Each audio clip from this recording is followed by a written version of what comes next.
My name is Claire Hartman, and I'm 42 years old. I never thought I'd be the one standing in my parents' driveway holding my daughter's hand, hearing my own mother tell me we should have called first because they weren't expecting guests. I looked her in the eye and forced a smile. "We're not guests, Mom. We're family." She glanced at my daughter, then back at me. Some family forget where they belong.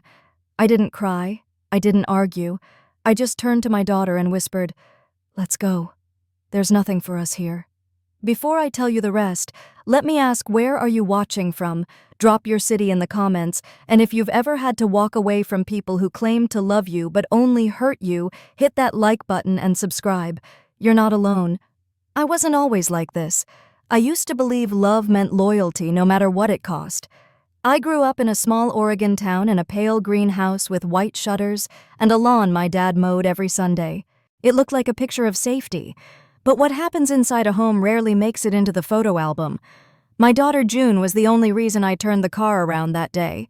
She was quiet in the passenger seat, clutching her stuffed rabbit the way she did when she was nervous. I reached over and brushed her hair back from her face. She looked up at me and asked, "Did we do something wrong, Mom?" "No, baby," I said, my voice low. "We just showed up somewhere we weren't really wanted." That night, after she fell asleep in the hotel room, her small body curled up in a sea of white pillows, I sat by the window and stared at the streetlights. I thought about how far we'd driven to get here, and how little had changed since the last time I'd been home. I know what people see when they look at me now. A confident woman, a single mother raising her daughter in the city, juggling a demanding career and ballet recitals, meal prep, and client deadlines. I keep my schedule organized. I meet my responsibilities. I make sure June has what she needs emotionally and otherwise. But underneath all that is a quiet ache I've carried for as long as I can remember. I'm not someone who grew up in chaos. My childhood wasn't the kind people make movies about. There was no yelling, no broken dishes, just a constant quiet pressure to be better, to do more, to not take up too much space. My parents, Elaine and Ray, were respected in our community. Dad was a high school principal. Mom stayed at home when we were younger and later ran a small floral business from the house. She arranged flowers like she arranged people, everything in its proper place, no room for mess. My older sister, Heather, was everything they hoped for.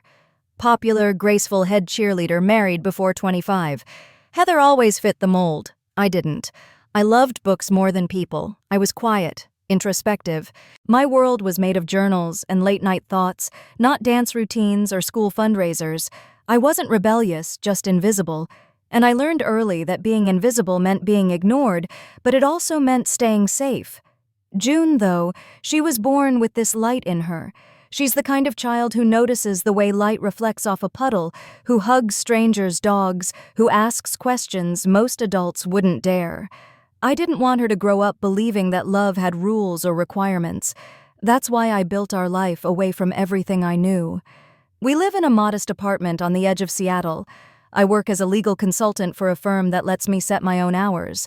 It's not glamorous, but it's honest. And more than anything, it gives me time to be present with my daughter. We have our own little traditions. Saturday pancakes with too many blueberries, reading before bed no matter how late it is, telling each other one brave thing we did that day. I made a promise the day June was born. I would give her the kind of safety I never had. Not just the roof and the food, but the feeling that no matter what, she was always enough. So when the invitation didn't come for Heather's baby shower 6 months ago, I didn't say a word. When my mother forgot June's birthday again, I swallowed the sting and kept moving. But when they looked at my daughter and said we weren't expected, something broke. They didn't just reject me, they rejected her. And that's a line I'll never let them cross again. I used to think I was being too sensitive. Growing up, I was the quiet one, the easy one. I never threw tantrums, never pushed back. I got good grades, didn't party, stayed out of trouble. But no matter what I did, it was never noteworthy. Heather was the golden child, not in an exaggerated movie villain kind of way, but in that slow, subtle, suffocating way that makes you question your own worth. She was praised for everything. Her smile, her handwriting, her Christmas cookies. When Heather walked into a room, our mother's face lit up like someone had flipped a switch. When I walked in, she just asked if I'd remembered to take the trash out. I remember one Thanksgiving when I was 13. I spent the whole morning helping my mom peel potatoes, set the table, clean up after the kids. Heather walked downstairs right before dinner, hair curled, wearing a cranberry red dress, and perfume that made her smell like the Macy's perfume counter. My mother beamed at her and said, "Now it feels like the holidays." I was standing right there, elbows deep in dishwater. No one noticed. I don't think they ever meant to hurt me. But that's the thing about emotional neglect. It's not about what they did. It's about what they didn't do, what they didn't see, what they didn't say, the hugs that didn't happen, the words that were never spoken, the constant silence that became so normal I thought it was love. It wasn't until I became a mother that I realized how wrong that was. With June, I notice everything. The way her nose scrunches when she concentrates, the way her voice goes up half a note when she's excited, the way she always saves the last bite of her cookie for someone else. I tell her she's brave. I tell her she's funny. I tell her I love her every single day. Not because she did something impressive. Not because she earned it. Just because she's her. And that's why last week hurt so much. It wasn't just the driveway. It wasn't just my mother's words or the coldness in her voice. It was the look in June's eyes when she realized she wasn't wanted. That look, that flicker of confusion followed by shame, was one I knew all too well. It was the same look I had the first time my father forgot to pick me up from school and told me, "You should have reminded me." The same look I had when my mother scolded me in front of relatives because my dress had a wrinkle. The same look I carried for most of my life without even realizing it. When I saw it on June's face, it stopped me cold. That's the moment I knew we were done pretending. People talk a lot about boundaries these days, drawing lines, protecting your peace, but they never talk about how hard it is to draw those lines with the people who raised you, the ones you used to beg for love without ever saying it out loud. But I'm learning. I'm learning that silence can be more damaging than shouting, that absence can leave bigger bruises than presence ever could, and that sometimes the most loving thing you can do for yourself and for your child is walk away. I don't know if my parents ever think about what they lost. I don't know if Heather notices the growing distance. She sends photos of her kids in matching pajamas, smiling under Christmas trees. My mother still forwards those emails to me with the subject line, "Aren't they adorable?" She never asks how June is doing, but I stopped waiting. And now I'm ready to tell the rest. There's a saying that blood is thicker than water, but I've learned that sometimes blood can drown you too. After college, I didn't go off to backpack through Europe or take a year to find myself like some of my friends did. I went straight into work. I had bills to pay and student loans that didn't care about my dreams, and even though no one in my family ever said it directly, there was always this unspoken rule: Claire figures it out. So I did. When my dad slipped on the ice and needed surgery, I wired money before anyone asked. When my mom's floral business ran into trouble during the recession, I dipped into my savings and told her it was a gift. When Heather's husband lost his job and they fell behind on their mortgage, I sent monthly checks for almost a year quietly, anonymously, through a shared family account so it wouldn't embarrass them. They never asked for help, but they always expected it. There were no thank yous, no check-ins, just more silent assumptions. I told myself I was being kind, being the bigger person, holding the family together even if no one could see the seams. But the truth is, I was trying to earn something that should have never required payment. I thought if I gave enough, sacrificed, enough stayed small enough, they'd finally look at me and say, "We're proud of you." I thought maybe then I'd stop feeling like a visitor in my own family. But the calls only came when something broke. A car, a bank account, a marriage. I was the glue, the backup plan, the fixer. And when I did show up, when I visited home for holidays or milestone events, I wasn't met with warmth. I was met with polite indifference. My accomplishments were barely acknowledged. My daughter's drawings stuck on the fridge for years, never made it to theirs. But if Heather's kids sneezed, they got a get well soon card and a care package. I remember one Christmas when I bought everyone thoughtful personal gifts. I spent weeks planning, wrapping, choosing things I knew they'd love. My mother opened hers, a beautiful set of antique teacups she once admired in a catalog, and smiled faintly before saying, "You shouldn't have spent so much. You know I don't drink tea much these days." Then she turned to Heather and gushed over a store-bought scarf like it was spun from gold. That was the moment I realized I wasn't being selfless. I was being erased one kind gesture at a time. June was only 5 back then. She gave Grandma a hand-painted ornament she made in kindergarten. My mom didn't even hang it. She said it clashed with her tree. It was such a small moment. So small I almost convinced myself it didn't matter. But June saw it. She didn't say a word, just held my hand tighter on the drive home. And I remember thinking maybe this is how cycles begin. Not with cruelty, but with neglect dressed up as tradition. That night while June slept, I sat at the kitchen table with my checkbook open. I was about to write another check to cover an unexpected furnace repair my parents had mentioned in passing. Then I stopped. For the first time in my life, I asked myself a question that would change everything. What if love isn't measured by how much you give? What if it's measured by whether anyone ever gives it back? There's a unique kind of heartbreak that comes from being needed but never wanted. That's what my relationship with my family felt like. I was useful, reliable, the one you could call at 2 a.m. when the power went out, or when the insurance paperwork didn't make sense, or when someone needed a ride to the airport last minute.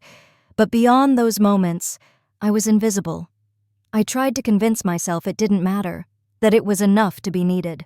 That the "I don't know what we'd do without you" comments were some kind of affection, even if they were said in passing and never followed by anything more. But needing someone and valuing them are not the same thing. I remember once about 4 years ago, I called my mother just to talk, not to fix anything, not because I was driving across the state or transferring funds or helping with Heather's divorce paperwork. I just wanted to hear her voice. It was a Tuesday evening. I asked how her week was going. There was silence on the other end for a moment before she said, "Is everything okay? Do you need something?" I told her no, that I was just checking in. She said, "Well, that's unusual." Then she moved on to tell me about Heather's son making the honor roll and how the whole family was going out to celebrate at that Italian place on Main Street, the one we used to go to when I was little. She didn't invite me. Just mentioned it in passing as if to remind me that I wasn't part of the picture anymore. Or maybe that I never really had been. I hung up the phone and stared at my ceiling for a long time that night. Not crying, just empty. I think that was the moment I stopped hoping. But letting go of hope is not the same as letting go of habit, so I kept giving. Even when June got sick and I had to miss 3 days of work to care for her, I still wired money to help with the property taxes on my parents' house. When Heather's youngest needed emergency dental work, I stepped in without hesitation, and each time I told myself, this is what family does. Until one day June asked me something I wasn't ready for. We were grocery shopping, and I let her pick out a cake mix for our Friday night tradition. She chose chocolate fudge, her favorite. As we walked down the aisle, she looked up and asked, "How come Grandma never comes to visit us?" I didn't answer right away. Then she asked, "Did you do something wrong?" That question landed like a stone in my stomach. I knelt beside her and looked her in the eye. I wanted to say all the right things. I wanted to protect her from the truth. But children can sense dishonesty even when it's wrapped in good intentions. So I said, "No, sweetie, I didn't do anything wrong." She nodded slowly like she was filing that answer away somewhere deep. And I realized that my silence wasn't shielding her, it was teaching her that love was something you chased, that being overlooked was normal, that giving everything and receiving nothing was what being a daughter looked like. And I couldn't let that be her inheritance. I had spent most of my life walking on eggshells for people who didn't notice they were there. But June was watching me now, learning from me. And if I didn't change the story, she'd inherit the same one. That night, I lay in bed next to her, while she slept, her small hand tucked into mine, and I whispered a promise into the dark. "I won't let them make you feel the way they made me feel." And for the first time in a long time, I started to believe I meant it. There's something strange about emotional distance. It doesn't come all at once. It creeps in like fog. At first you don't notice it. You're busy. You chalk it up to life, to the kids, to time zones and missed calls. Then one day you look around and realize you're the only one who's been reaching across the gap. Everyone else has simply let go. That's how it happened with my family. One birthday, then two passed without a call, not even a text. I told myself they were busy, that maybe they'd call later. I even left my ringer on for 3 nights straight just in case. Nothing. On Mother's Day 2 years ago, June gave me a card she'd made at school. It had a crooked heart on the front and stick figures of the two of us holding hands. She was so proud. I made one for Grandma too, she said, and pulled a second card from her backpack. Can we send it to her? I froze. It was such a simple question, but it knocked the air out of me, because in that moment I realized I didn't even have an address. They'd moved 6 months prior, and no one had told me. Heather posted pictures of the new place on Facebook. Big porch, swing set in the back, a freshly painted white fence. I found out the same way strangers do. And the card I told June I'd find the right envelope and we'd send it soon. I never did. That night I sat on the couch with my laptop open and clicked through old emails. There were dozens bank transfers, holiday plans, emergency logistics, but none that said, "How are you?" or "We miss you." Nothing that felt like care. Only function. I realized I'd built a bridge they never bothered to cross. And I wasn't even angry. Just tired. There's a loneliness that lives inside people like me, the kind who show up no matter what, the kind who forgive before apologies are offered, the kind who keep setting the table even when no one shows up to eat. It's the loneliness of being expected but never chosen. I thought for a while that maybe distance was safer, that if I pulled back gently no one would notice, that I could fade without confrontation, without drama. I didn't want to make a scene. I just wanted peace. But peace doesn't come from pretending you're not in pain. It comes from telling the truth, even when no one wants to hear it. A few weeks later, I tried. I called my mother. I don't know why. Maybe because I still had that flicker of hope that something had changed. She picked up after the third ring. Her voice was flat, tired. I said I just wanted to check in. It's been a while. There was a pause, then she said, "We've been busy. Heather's oldest is applying to private school, and there's been a lot going on. Not a word about June, not a word about me. I told her I understood, that I hoped things were going well. She said, 'Thanks for calling.' That was it. 5 minutes. No questions, no warmth." I hung up and stared at the wall for a long time. Not sad, not even surprised, just finally, fully aware. The silence wasn't accidental, it was intentional, and I was done pretending it didn't hurt. Grief has many shapes. Sometimes it wears black and comes with casseroles and condolences, but sometimes it arrives without warning, quiet, invisible, the kind you carry in your chest when you finally admit someone you love doesn't love you back the way you hoped. That's the kind I was living with, not the loud grief of loss, but the slow erosion of meaning. I stopped calling after that last phone call with my mother, not out of anger, just out of self-preservation. You can only knock on a locked door so many times before your hand starts to bleed. And when the holidays came, I waited to see what would happen, whether anyone would reach out, whether an invitation, a text, even a group email would appear. Nothing did. It wasn't until Heather posted a picture on social media that I even realized the family had gathered. There they were, all of them, my parents, Heather and her husband, the kids in matching pajamas, even the family dog in a red scarf. I stared at the photo longer than I should have, not because I wanted to be there, but because I realized they never noticed I wasn't. That stung more than anything else. It's one thing to be excluded. It's another to be forgotten. I sat with that photo open on my screen while June slept in the next room. Our apartment was quiet. A string of warm yellow lights blinked lazily on our little tree. I'd made cocoa earlier, and the smell of cinnamon still lingered in the air. And for the first time, I asked myself, what exactly was I mourning? Was it the family I had, or the one I kept pretending they were? It's easy to romanticize blood ties, to believe that DNA comes with built-in loyalty with an automatic guarantee of love. But that kind of belief is dangerous. It keeps you tethered to pain. It makes you stay at tables where you're always fed last. I thought about all the years I'd spent trying to earn what should have been freely given. the endless giving, the swallowed pride, the silence I mistook for maturity.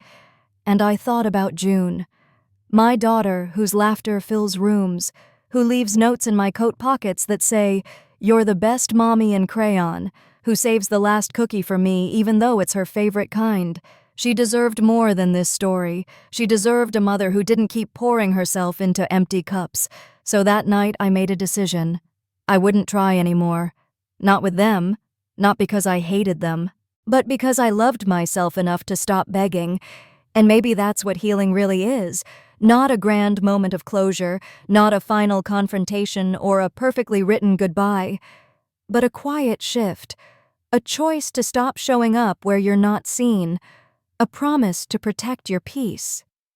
I closed my laptop, turned off the lights, and climbed into bed beside June. She stirred and mumbled something, then reached for my hand. I held it tight. And for the first time in a long time, I didn't feel alone. Hope is a tricky thing. It sneaks back in when you're not paying attention. Just when you think you've locked it out for good, it slips through a crack in the window and sits beside you like an old friend who never learned how to knock. That's how I felt the week I signed the biggest contract of my career.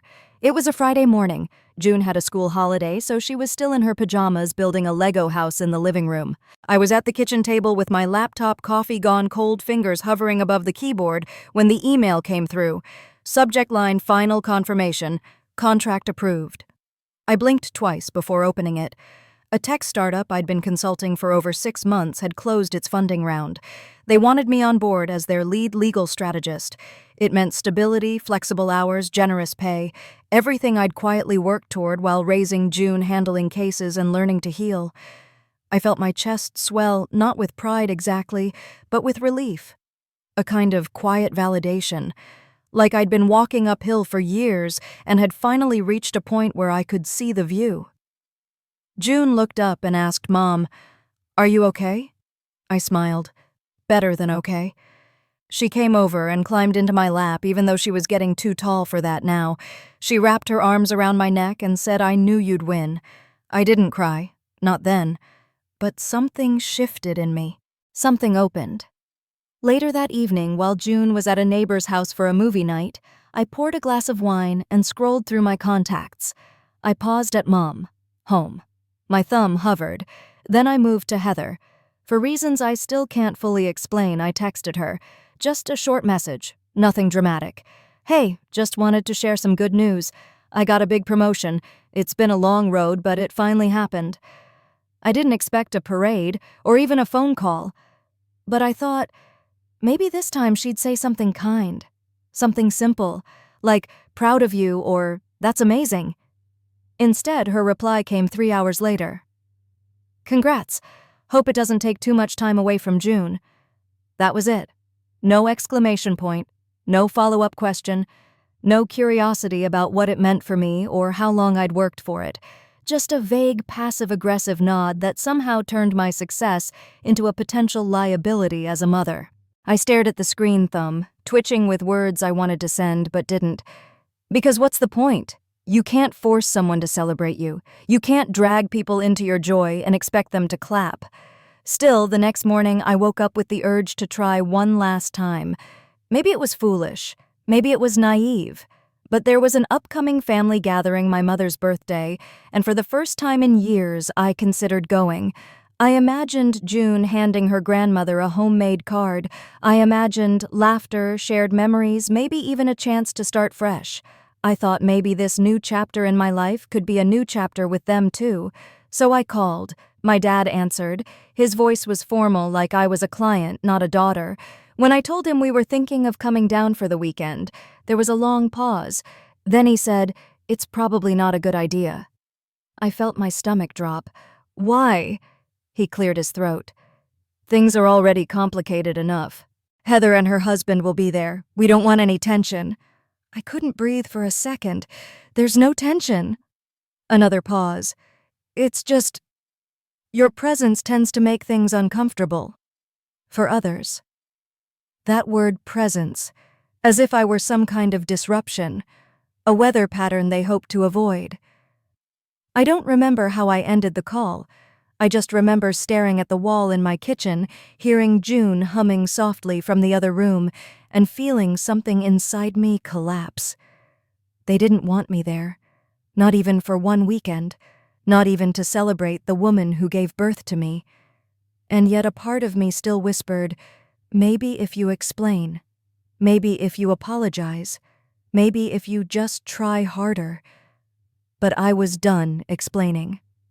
And for the first time in my life, I was beginning to understand that wasn't weakness. It was survival. We went anyway. I didn't tell June what her grandfather said. I didn't want to color her view before she had a chance to decide for herself. Maybe it was foolish, maybe it was denial, but I told myself this might be the moment that softened them. That if they really saw her, they'd remember what love was supposed to feel like. The drive down was quiet. June sang to herself in the back seat, legs swinging. She had made a birthday card for my mother, crayon hearts glitter glued to the corners, a note inside that said, "You're the best grandma ever." When we pulled up to the house, I felt my throat tighten. It looked the same. The white siding, the flower pots, the flagstone path I used to hop across barefoot in the summers. It should have felt like home. It didn't. My mother opened the door, startled to see us. Her smile was thin, tight. "I thought I told your father it wasn't a good time," she said. June stepped forward, holding out the card with both hands. "Happy birthday, Grandma." My mother looked at it like it was a bill she hadn't expected. "Thank you," she said, taking it without reading. Then she turned to me. "We've already set the table. There's not much room." Inside, the house was full. Heather and her family were already there, spread out across the living room like they owned it. No one got up. No one said hi. June stood close to me, her small fingers curling around the hem of my shirt. Later, during cleanup, June offered to help. She always wants to help. It's who she is. My mother looked at her and said, "You can start by clearing the dishes." Heather's kids were in the den playing video games. June carried 2 heavy plates to the kitchen. Her arms trembled. She dropped a fork, bent to pick it up. My father barked, "Careful! That's your grandmother's china!" And just like that, it was 1992 again. Only this time, I wasn't the little girl being scolded. I was the mother watching it happen to her daughter. Something broke inside me, not loud, not dramatic, but final, like a string pulled too tight for too long. June looked up at me, her eyes full of confusion, not understanding what she'd done wrong, and I realized the answer. Nothing. She had done absolutely nothing wrong. I didn't raise my voice right away. That's the thing about moments like these. They don't explode. They unravel. We were in the kitchen. My mother was rinsing plates like nothing had happened. My father was standing by the trash can, arms crossed, watching June struggle to stack dishes properly. Heather's laughter floated in from the next room. I walked over to June, crouched down beside her, and gently took the plate from her hands. "You don't have to do this," I whispered. "But Grandma said I said you don't have to." She nodded, eyes wide, uncertain. I sent her to the living room with a coloring book from my purse, and then I turned back to the kitchen. My mother didn't even look up. She offered to help Claire. "No need to make a scene. I'm not making a scene," I said, my voice calm. "I'm stopping a pattern." That got her attention. She put the sponge down. "Excuse me." I took a deep breath. "I watched you treat her the same way you used to treat me. Like a burden. Like someone who should be grateful just to be in the room." My father shifted. "Claire, that's not fair." "No," I cut in. "What's not fair is a little girl being scolded for trying to help, while the others get to play video games and be adored just for breathing." My mother rolled her eyes. "You always do this. You make everything about you." "It's not about me anymore," I said. "It's about my daughter." "But since you brought it up..." I looked straight at her. I spent my childhood folding napkins and clearing tables while Heather got praised for bringing in the salad. I did the work. She got the credit. I was quiet. She was loved. My mother's face hardened. "That's not true." I turned to my father. "And you?" "You always stood there, just like now, arms crossed, letting it happen." He looked away. I kept hoping it would change. That if I worked hard enough, stayed quiet long enough, you'd see me.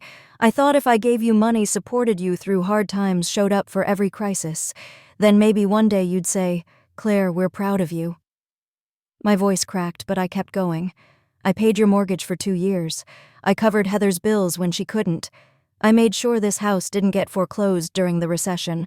$2,500 a month every month for 4 years. You never said thank you. Not once. My mother blinked. "I don't believe that. I have the bank records," I said. "I kept them, not for proof, for sanity." The room went quiet. For a second I wondered if I had gone too far, if maybe I'd regret this later. But then I thought of June.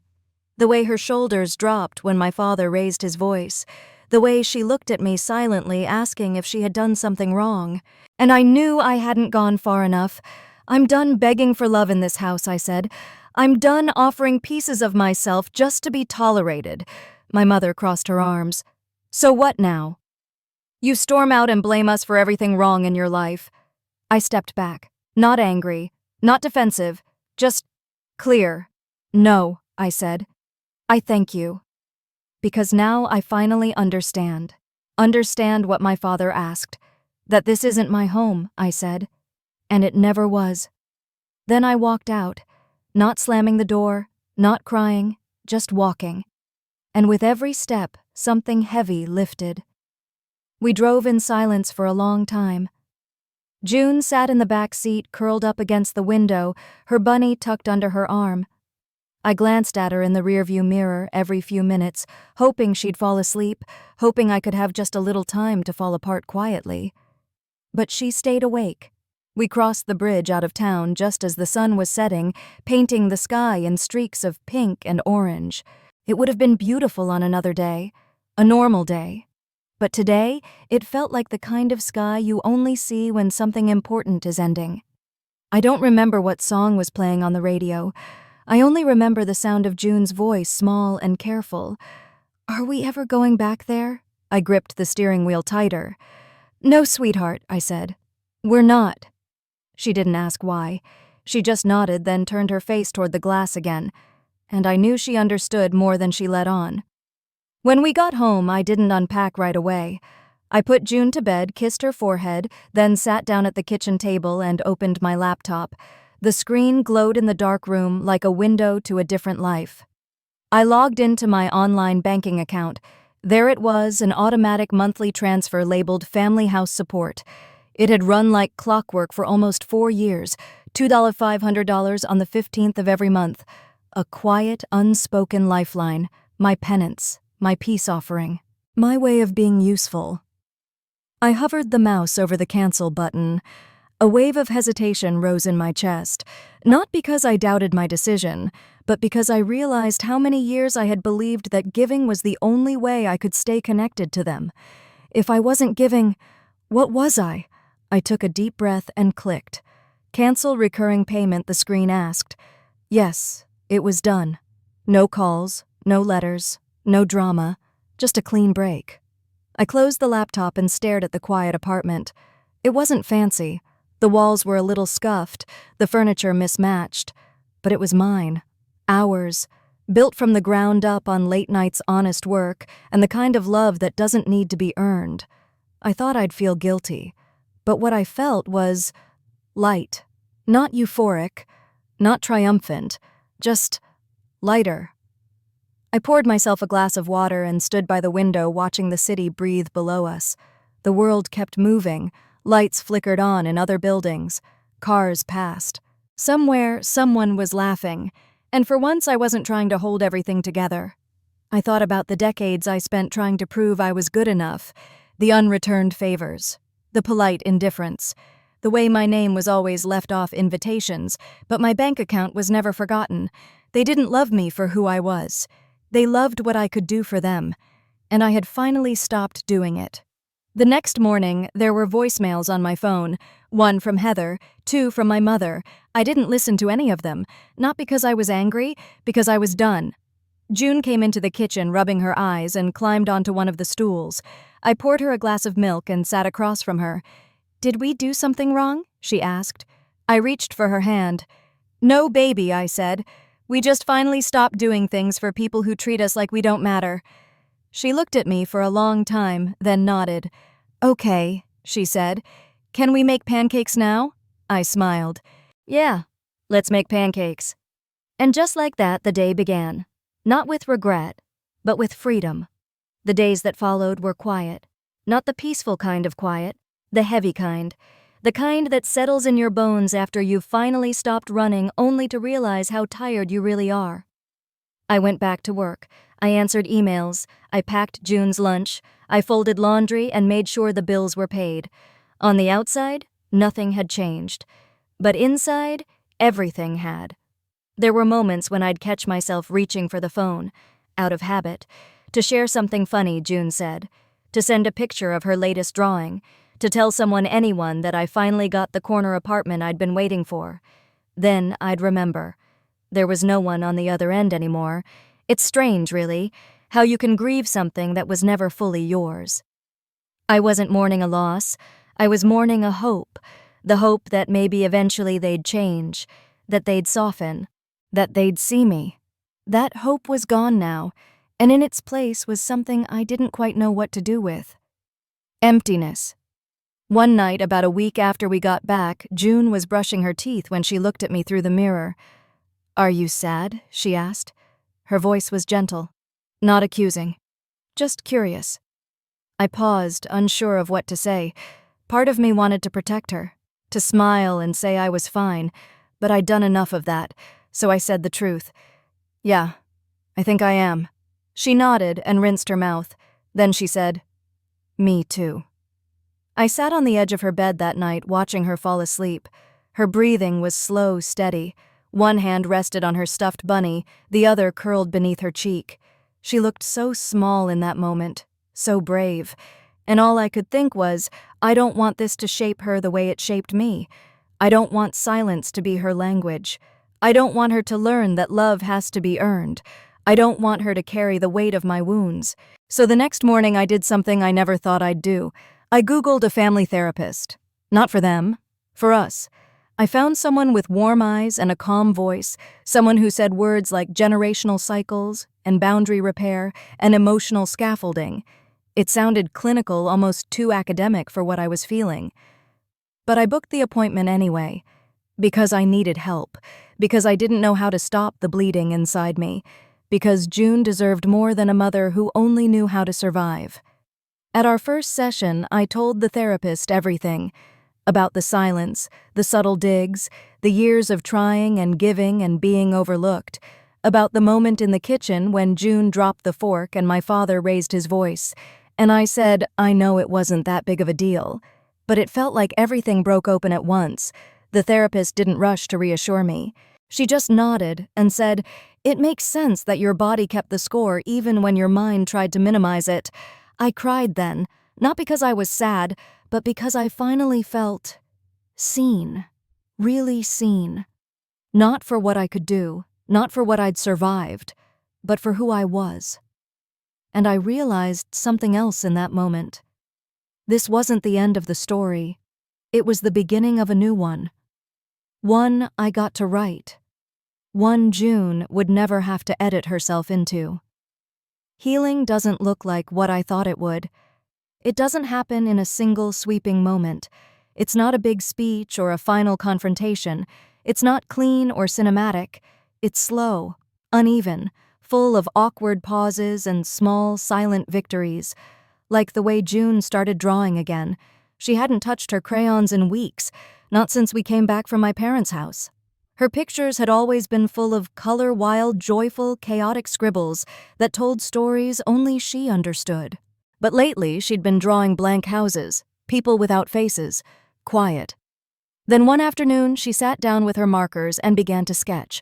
I didn't say anything. I just watched from across the room as she filled in the sky with blue and purple streaks. Then she added 2 figures in the center, a tall one and a small one holding hands. Is that us? I asked. She nodded. Where are we? She looked at me thoughtful. Somewhere better. I smiled. That week we went to therapy again. Our sessions weren't always easy. Sometimes June stayed quiet, clinging to my arm. Sometimes she asked questions that made me flinch, like, "Why don't Grandma and Grandpa like me?" Or "Did I do something bad?" Each time I gave her the only answer I could. "No, sweetheart. You didn't do anything wrong.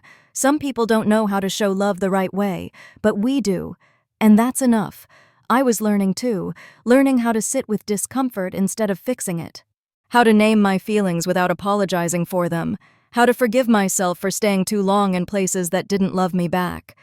The therapist gave me words I didn't know I needed. Words like boundaries and reparenting and emotional inheritance.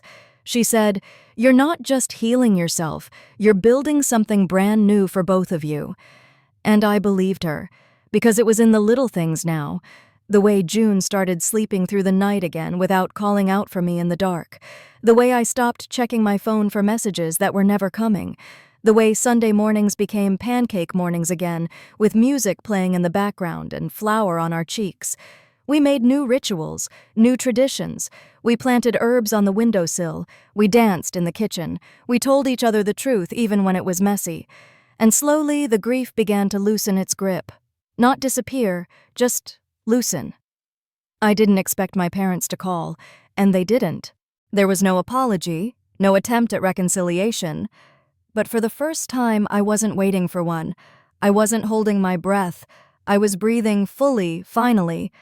And June was watching me do it. She was learning that silence doesn't have to mean shame, that distance can be healthy, that love, real love, is something you give without fear and receive without conditions. One night, after brushing her teeth, June looked up at me and said, "I'm glad we left." I hugged her tight. "Me too," I whispered.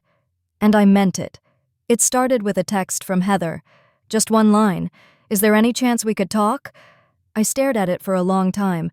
Not because I was tempted, but because I wasn't. There was no apology, no acknowledgement of what had happened, just a vague invitation to reopen a door I had finally closed. I didn't respond. 2 days later, another message came, this time from my father. "We're going through a difficult time. We didn't realize how much you were helping. Things are complicated now." I read that one 3 times. It was the closest thing to a confession I had ever received from him. Not quite accountability, but a crack in the armor. I didn't respond to that either. I wanted to. Not out of guilt, but out of habit. For years, I'd been the one who patched holes before anyone noticed they were leaking. The one who sent money before the bills were due. The one who showed up whether invited or not. But I wasn't that person anymore. Still, I couldn't pretend I didn't feel anything. I talked about it in therapy. "I don't want them to lose the house," I said. The therapist nodded.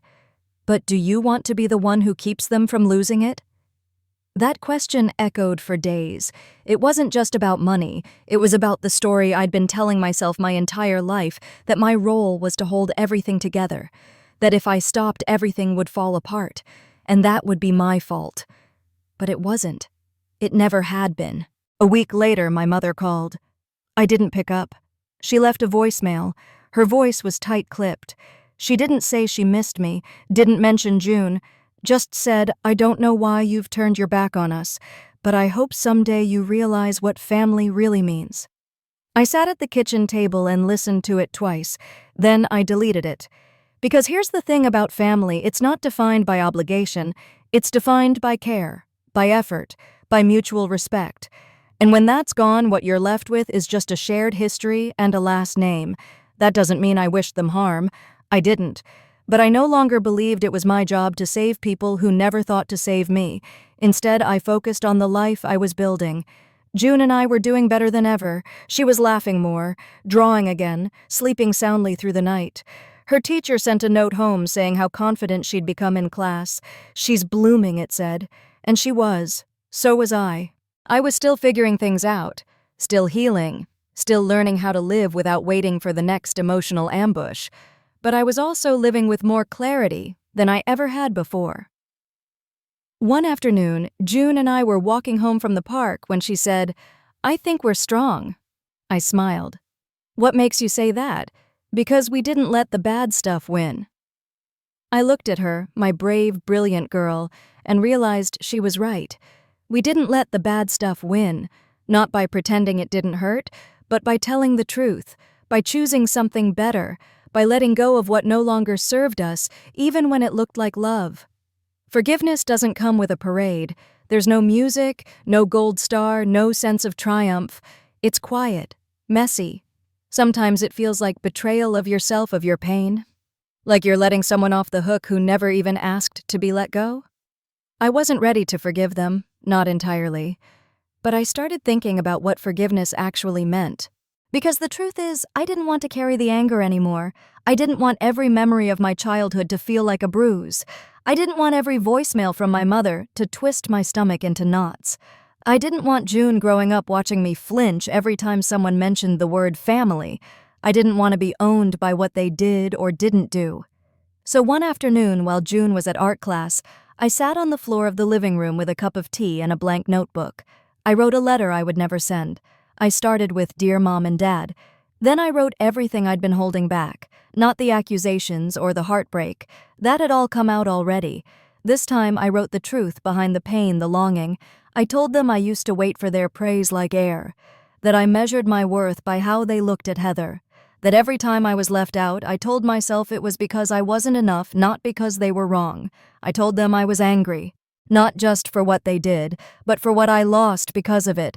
Trust, softness, the ability to believe that family meant safety. But I also told them I was done begging, done hoping, done shrinking.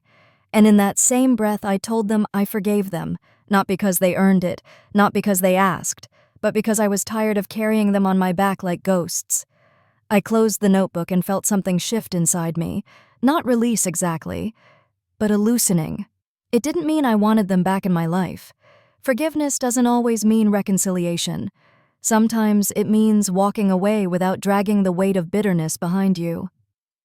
When I picked June up later that day, she was glowing. "I made something for you," she said, holding up a drawing. It was 2 hearts side by side, one pink, one red. "This one's me," she said, pointing to the red. "And this one's you. And there's no space between." I looked at the picture for a long time. That's what I wanted to protect. Not the version of me still chasing after people who would never choose me, but the version who was building something whole, something gentle, something real with her. That night I tucked her in and stayed beside her for a few extra minutes. "Mom," she whispered, "are we going to be okay forever?" I kissed her forehead. "We already are." And for the first time in a long time, I believed it. It wasn't my idea. The therapist suggested it after a session where I told her about the letter I wrote but never sent. She said, "Sometimes closure doesn't come from silence. Sometimes it needs a voice." I wasn't sure I believed that, but I was willing to try. Not for them, for me. So a week later, we scheduled a family session. I didn't tell many people, just my closest friend who offered to babysit June during the appointment. "You don't owe them anything," she reminded me. "I know," I said, "but I owe myself a clean ending." The room was neutral soft chairs, filtered light, a tissue box in the center table, like it already knew how this would go. My parents arrived together. Heather wasn't invited. This was between them and me. They looked older. That surprised me, not just physically. There was something deflated in them, like the weight of time had finally caught up. We sat down an awkward triangle of silence until the therapist broke it. "Thank you for being here today," she said gently. "Claire asked for this meeting so we can all speak honestly with care. There's no judgment in this space, only the goal of understanding." My father cleared his throat. My mother folded her hands tightly in her lap. I went first. I told them how their favoritism shaped me, how the silence from them hurt more than any insult, how I spent years giving not because I wanted something in return, but because I thought that was the only way I could matter. They didn't interrupt. My voice trembled at times, but I kept going. I told them about June, about how she asked if she was bad after the last visit, about how I promised her she wasn't. Then I said I won't let history repeat itself. My mother looked away. My father finally spoke. "We didn't know it felt that way." I nodded. "That's why I'm telling you now." There was a pause. And then my mother voice, strained, whispered, "I was raised not to talk about feelings. I didn't know how to show you love in the way you needed." That was the closest thing to an apology I'd ever get, and strangely, it was enough, not to fix everything, but to mark a line in the sand. The therapist asked if there was anything they wanted to change going forward. My father said, "We'd like to see June again, if that's something you're open to." I hesitated. Then I said, "If you want to be in her life, it has to be on her terms and mine. Respect, honesty, and no more pretending." They nodded. We didn't hug when we left. We didn't cry. But something passed between us. Not warmth, exactly, but something more honest than we'd ever shared before. Recognition. That we were no longer trying to be the family we never were. We were accepting the truth. And starting maybe on new ground. The final family session wasn't about fixing anything. It wasn't a reunion. It was a reckoning. The therapist made that clear when we arrived. "This isn't a rescue," she said. "It's a mirror. What you do with what you see is up to you." June sat beside me, her small hands tucked in her lap. She had asked to come this time. She said she wanted to hear things for herself. I was nervous, but I trusted her. She had earned that. My parents arrived a few minutes later. My mother wore her usual soft beige sweater, the kind that made her look smaller than she was. My father looked stiff in a blazer he hadn't worn in years. They nodded at us, unsure if they should smile. No one did. We started slowly. The therapist asked each of us to speak one truth. Just one. My mother went first. "I didn't know how to love her without controlling her," she said, not looking at me. "I thought if I criticized less, she'd fall apart. I was wrong." My father followed. "I kept quiet because I thought silence kept peace," he said. "But all it did was build distance." Then it was my turn. "I used to think if I was useful, I'd be loved," I said. "But I've stopped needing to be useful to feel worthy." Then June, quietly in her small voice, "I don't like being treated like I'm invisible." The silence after that was deafening. And true. My mother's eyes welled. For a moment I thought she might deflect. But instead she said, "I'm sorry, June. That wasn't right." June nodded once. Not dismissive. Just steady. The therapist let the moment breathe. Then she asked the question none of us were ready for. "What kind of relationship do you want from here?" I had rehearsed my answer, but now, sitting in that room, hearing my child speak her truth with more courage than I ever had at her age, I felt something new. I didn't want revenge. I didn't want distance as a punishment. I wanted clarity. I want a relationship where I don't have to guess I said, where love isn't earned, where June is safe, and where we're honest even when it's uncomfortable.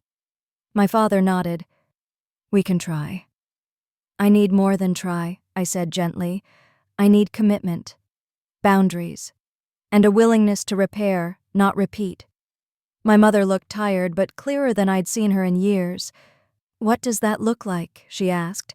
"It looks like asking before assuming, like listening before reacting, like not comparing me to Heather every time we speak. It looks like effort." There was a long pause. Then she said, "I don't know if I can do all of that, but I'm willing to try." This time I believed her. Not because she said the right words, but because for once she didn't pretend to be someone she wasn't. That honesty felt like enough. The session wrapped quietly. No big declarations, no hugs, but when we stood to leave, June turned to my parents.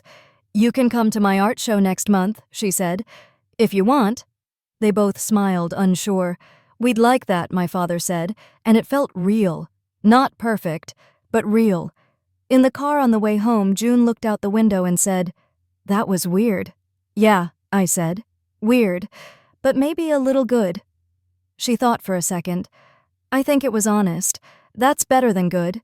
She was right. The best families aren't perfect. They're honest, and for the first time in my life, we might be on the path to that kind of family, even if we take it slow, even if we stop along the way, even if the only thing we ever share again is the truth. That's still more than we ever had before. That afternoon, we didn't talk about the session. Not right away. We stopped for ice cream on the way home, June's idea. She chose rainbow sprinkles and bubblegum because of course she did. I went for coffee flavor, my default when I didn't know what I wanted but needed something grounding.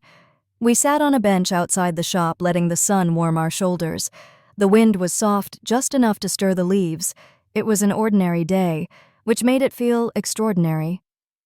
June swung her legs under the bench and said, "I think Grandma really heard me." I looked at her. "Yeah," I said. "I think so too." She licked her ice cream thoughtfully. "Do you think they'll come to my art show?" I paused.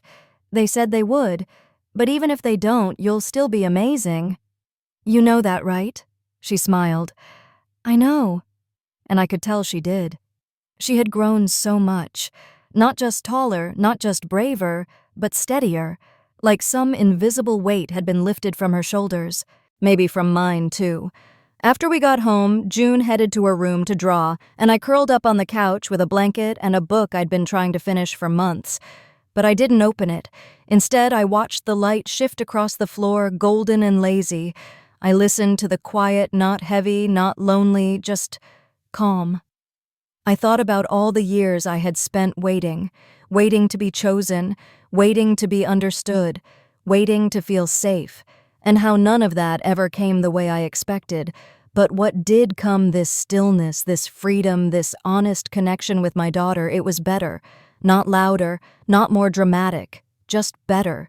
It didn't erase the past, but it didn't let it define the future either. Later that evening, June came out with a drawing in her hands. She held it up proudly. It was a picture of a garden. 2 women, one big and one small, planting flowers together under a big sun. On one side of the page, written in wobbly crayon letters, were the words, "Me and Mom make things grow." I felt something catch in my chest, because that's exactly what we were doing, making things grow, in our own space, at our own pace, with love that didn't need to be earned or explained, just felt, just shared. And for the first time in a long, long time, I didn't feel like I was waiting for anything anymore. I was already home. If you had told me a year ago that I'd be sitting here at peace, unafraid, fully myself, I wouldn't have believed you. Back then, I thought love meant loyalty even when it hurt. I thought family meant staying quiet to keep the peace. I thought boundaries were walls and that walking away meant failure. I know better now. Love without respect isn't love. It's control. Family without care isn't home. It's history and boundaries. They're not walls. They're doors. Ones you can close when needed, but also open if and only if there's safety on the other side. I don't regret anything I did to try and belong. Because that younger version of me? She did her best with what she had. She wanted connection. She wanted to be seen. She wanted to be loved in a way that didn't come with conditions. But I do thank the version of me who finally said enough, because she gave me my life back. And more than that, she gave June the life she deserves. We don't talk about legacy enough, not the kind that's passed down in money or names, but the kind we pass through our actions, through the way we speak to our children, the way we let ourselves rest, the way we apologize when we get it wrong, the way we choose honesty over approval. That's the legacy I'm building now, one rooted in truth, one that breaks cycles instead of repeating them, one that says you don't have to earn love by shrinking. You are worthy just by being here. To anyone watching this who's had to walk away from the people who were supposed to love you most, please know this. You're not broken. You're not weak. You're not ungrateful. You're brave. It takes courage to leave behind what is familiar but harmful. It takes strength to say, "This ends with me." It takes clarity to choose peace over performance. And yes, it hurts. Yes, you'll grieve. Yes, you'll question yourself more than once. But on the other side of that, grief is something real. Freedom. Not the loud fireworks kind, but the quiet kind. The kind that lets you breathe again. The kind that lets your children grow up without the weight you carried. The kind that makes your home feel like safety, not survival. So wherever you are right now, if you're standing on the edge of that choice, I hope you know this. You don't have to stay where it hurts to prove your worth. You don't have to keep pouring from an empty cup. You don't have to choose between loyalty and sanity. You can walk away. You can start again. You can write a different ending. And when you do, you'll realize something I wish I'd known sooner. You were never asking for too much. You were just asking the wrong people. And now you get to ask better. You get to be better. For them. For you. For everyone still learning that love is not pain. It's peace. And it's possible. Spring came quietly, not with fireworks or big gestures, just with light filtering through the windows a little earlier and the air warming gently each morning. Life didn't feel heavy anymore, just full. June's art show was held in a small corner of the local library. Nothing fancy, but to her it was the center of the universe. She wore a yellow dress and tied her hair back with a ribbon. She looked so proud, like she knew exactly who she was and didn't need permission to shine. I stood by the door as she led guests, parents, kids, librarians through her drawings, explaining each one with the confidence of someone who had been seen and had decided to never be invisible again. And then I saw it. One piece front and center, a picture of a small house with a big sun overhead. 2 figures on the porch, one tall, one small. There was a sign on the door that read, "No yelling, no shame, just love." My chest tightened. It wasn't just a drawing, it was a declaration that we had built something better, something new, not perfect, but honest, free, and filled with the kind of love we didn't have to earn, just the kind we chose every single day. Looking back now, I don't regret the silence. I don't regret the distance. I don't even regret the pain, because without it, I never would have learned how to protect my peace. People talk about breaking cycles like it's a one-time act, but the truth is, it's a daily decision, a quiet kind of strength. The kind that doesn't scream but stands its ground. I still get messages from Heather. I still get the occasional guilt-laced voicemail from my mother, but I no longer feel the pull to explain myself. I no longer question my choice, because I chose June, and I chose me. We built something new. We built a home where love isn't tied to performance, where tears don't mean failure, where being seen doesn't come at the cost of being safe. I don't know what the future holds for my family. Maybe we'll talk more, maybe we won't. But I know this. The cycle ends with me, and whatever comes next, it will be chosen with love, not fear. So if you're watching this and standing where I once stood, scared, unsure, ready to walk away, I hope you remember, you are not the problem. You are the change, and the future, it can be yours. You just have to take the first step.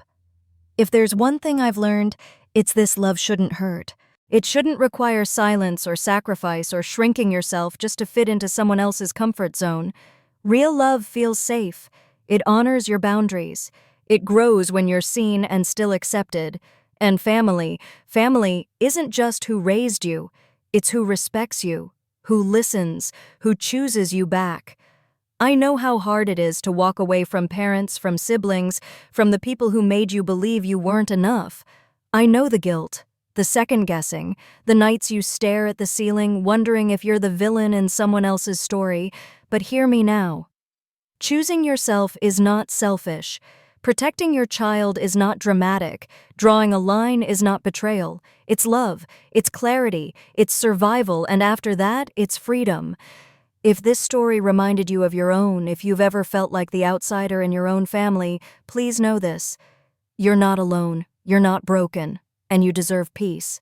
Drop a comment below and let us know where you're watching from. Share your story if you're ready, or just leave a heart to show you're here and you get it. And if this story moved you, please hit that like button. Subscribe for more real stories that speak the truth, and share this video with someone who needs to hear it.